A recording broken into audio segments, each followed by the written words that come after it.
say, you are going to be accused of not providing solutions and further dividing African people, because RMSA in itself that you lead cannot do any of the things that you're accusing the big parties to do. Do you not think you are better placed to go to MK and EFF, well, and ANC if you need to go and champion your cause, to say, let us do this, than poking holes in both of them, because it further divides African people? I'm just asking. All right. First of all, like I said, let me reiterate this. EFF is captured. They won't do nothing until they uncapture themselves. MK is also captured. They're doing what their masters are telling them to do, dividing them even and further. Sorry to interject you, because I want you to qualify it, because by definition there will be no political party anywhere in the world that is not captured.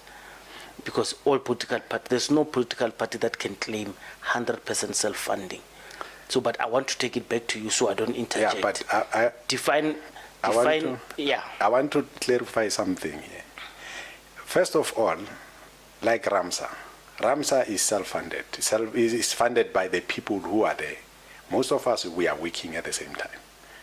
The money that we produce, with the money that we earn, we share the money with our families and the project itself. So they can do the same. A lot of people in the MK are business people.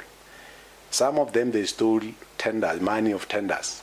They can still go and take that money and fund themselves instead of being funded by the imperialists. EFF as well. EFF is even worse. In fact, both of them, they are worse. They are getting money they're getting paid by the government, because they are in, as we speak, they are part of legislature, they are part of parliament. What are they using that money for? Because the master told them that this money can't fund a black agenda projects. Instead, what they do, they buy expensive clothes, cars, they just live in lavish style. So if they can start thinking out of those lines that, look, if we really want to liberate this country, if we really want to liberate our people, the voters, the first thing that we need to do is to make sure that we abstain from using money for the wrong things. You see? So we, RMSA, we are very capable of everything that we are saying we will do. Because the only thing that we do, we are not addressing tribal issues. We are addressing national issues. Because if we start to address national issues, we are addressing national interest issues. We are focusing on what can we do best to liberate this black nation that has been in servitude for more than 400 years. That's what we think. Those are the lines that's why we're talking about African and custom and socialism. And then our main focus is nationalism. Why are we talking about that? Because we are inspired by the Pan-Africanist, I call him a black god, Marcus Mosiagavi. I'm the student of that man.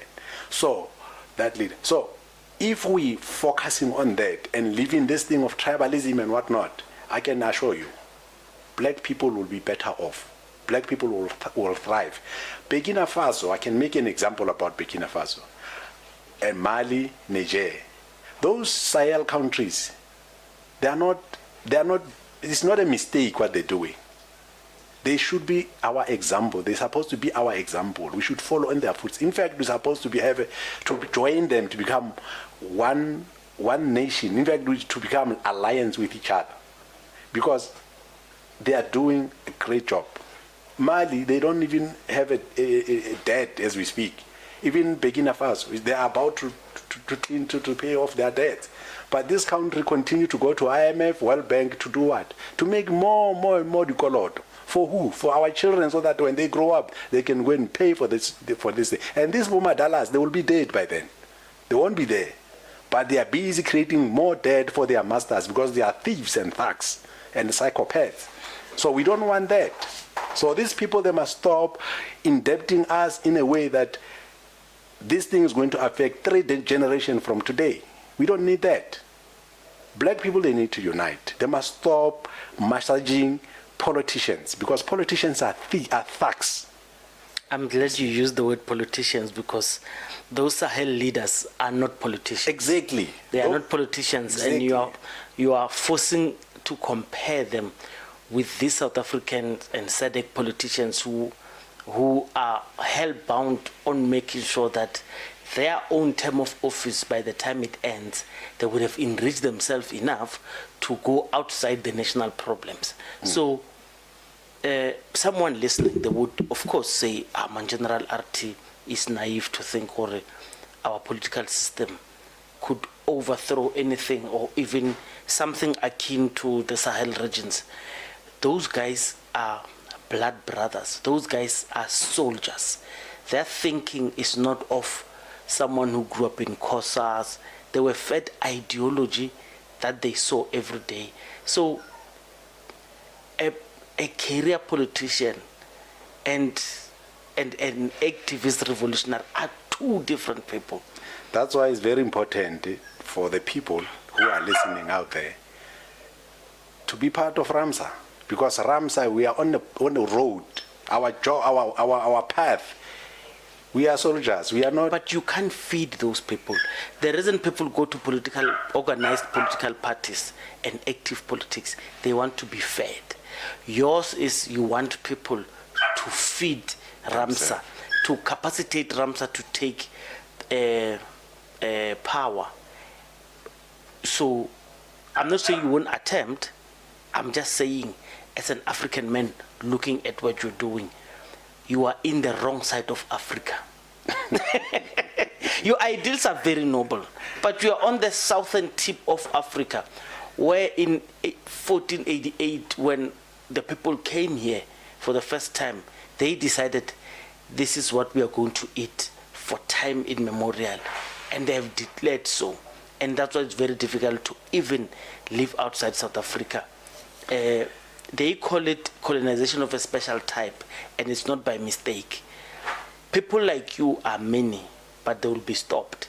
But let me sit back and listen to what you're saying and not be... I just wish those people can just give me a call, and then so that we can come together and then make sure that we the enhance, in Sahel. we enhance this idea, because the Burkinabe in Sahel, I can assure you one thing, those are our brothers, and we will join them. They are. And then I can tell you there is nothing impossible. The only thing that is impossible is the mindset. The people of SADC or South Africa, as this is a geographical location, mindset is the most important thing. Once we change our mindset, we start focusing on things that matter us the most. I can assure you, nothing is impossible. Nothing.